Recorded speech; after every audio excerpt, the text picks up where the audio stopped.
அற்புத விளக்க தேய்ச்சி வெளியில் வரக்கூடிய ஜீனி கிட்டக்க 3 வரங்களை கேட்டு நம்ம பயன்படுத்திக்கலாம் அப்படிங்கிறத புராண கதைகளில் வரக்கூடிய அலாவுதீன் மாதிரியான ஸ்டோரியில் நம்ம கேட்டு தெரிஞ்சிருப்போம்.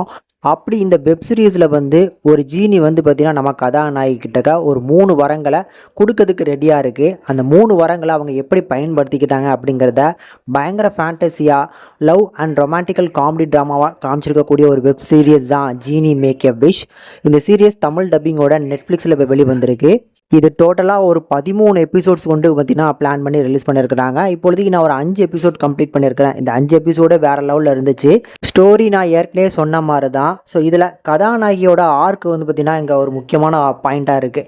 ஏன் அப்படின்னா சின்ன வயசுலேயே அவங்க அம்மா விட்டுட்டு அவங்களோட பாட்டியோட அரவணைப்பில் வளர்றனாலே கொஞ்சம் சைக்கோபாத்தா இருக்கிறாங்க. ஸோ அந்த மாதிரியான கேரக்டர் கிட்டக்க இப்படி ஒரு ஜீனி மாட்டிக்குது அப்படின்னு தான் சொல்லணும். ஸோ இந்த ஜீனி எப்படியாவது பார்த்தீங்கன்னா 3 வரங்களை இவங்களை கேட்க வச்சிடலாம் அப்படின்னு சொல்லி முயற்சி பண்ணுது. அந்த 3 வரங்களை கடைசியாக கேட்டாங்களா, அந்த 3 வரங்களை அவங்களுக்கு பயன்படுத்திக்கிட்டாங்களா இல்லை மற்றவங்களுக்கு பயன்படுத்திக்கிட்டாங்களா அப்படிங்கிற மாதிரி இந்த வெப் சீரிஸை பிளான் பண்ணியிருக்கிறாங்க. ஆக்சுவலி ஸ்டார்ட் பண்ணுறதெல்லாம் பார்க்கும்போது இதை வச்சு எப்படி 13 எபிசோட் கொண்டு போகிறாங்க அப்படிங்கிற ஒரு ஃபீல் எனக்கு ஆரம்பத்தில் இருந்துச்சு.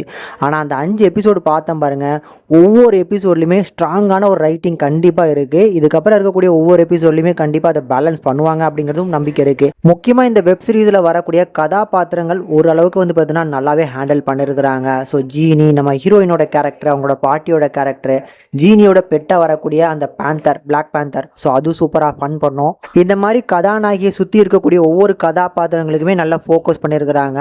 ஃபேண்டசி எலமெண்ட்ஸ்லாம் சிஜி சூப்பராகவே பண்ணியிருந்தாங்க. கண்டிப்பாக உங்களுக்கு அலாவுதீன் மாதிரியான படங்கள் ரொம்ப பிடிக்கும் அப்படின்னா இந்த வெப் சீரிஸை தாராளமாக ட்ரை பண்ணி பார்க்கலாம். தமிழ் டப்பிங் அருமையாக இருக்குது, டெக்னிக்கலி செம சவுண்டாகவும் இருக்குது. 13 எபிசோட் அப்படிங்கும்போது உங்களுக்கு இந்த வீக்கெண்டை என்ஜாய் பண்ணுறதுக்கு ஏதாவது ஒரு நல்ல வெப் சீரிஸ் தேடிங்கன்னா கண்டிப்பாக இந்த வெப் சீரிஸ் உங்களுக்கு ஹெல்ப்ஃபுல்லாக இருக்கும்.